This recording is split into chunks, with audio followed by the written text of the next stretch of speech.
राज्यातल्या सर्व शेतकऱ्याला सांगू इच्छितो की राज्यामध्ये आज 9 जून 10 आणि 11च्या दरम्यान राज्यामध्ये म्हणजे दक्षिण महाराष्ट्राकडे पाऊस पडणार आहे म्हणून हा अंदाज लक्षात घ्यायचा.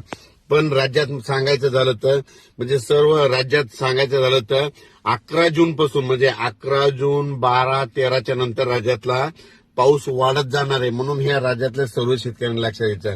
पूर्व विदर्भ आणि पश्चिम विदर्भातल्या शेतकऱ्याला सांगू इच्छितो की तुमच्या भागाकडे म्हणजे 11च्या नंतर पाऊस 12-13 जूनच्या नंतर तुमच्याकडे पाऊस येणार आहे म्हणून तुम्ही तुमचा पेरणीचा निर्णय घ्यावा.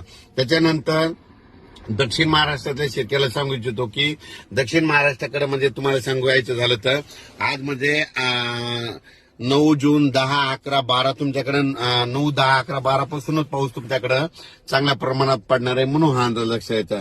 पण राज्यातल्या सर्व शेतकऱ्याला सांगू इच्छितो की त्याच्यानंतर मराठवाड्यातल्या शेतकऱ्याला सांगू इच्छितो की आपल्या म्हणजे मराठवाड्यामध्ये म्हणजे आज आहे 9 जूनला आज तुरळक ठिकाणी थोड्या बार मध्ये नांदेड, लातूर, धाराशिवकडे पाऊस पडणार आहे.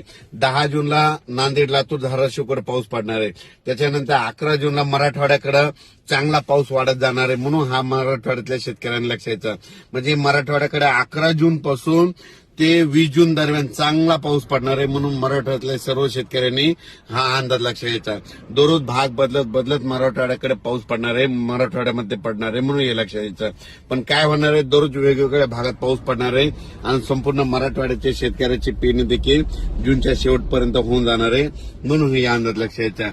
त्याच्यानंतर उत्तर महाराष्ट्रातल्या शेतकऱ्याला सांगू इच्छितो की तुमच्याकडे म्हणजे 12 जूनच्या नंतर म्हणजे 12 जून 13 पासून ते 20 जून पर्यंत दररोज वेगवेगळ्या भागात पाऊस पडणार आहे म्हणून उत्तर महाराष्ट्र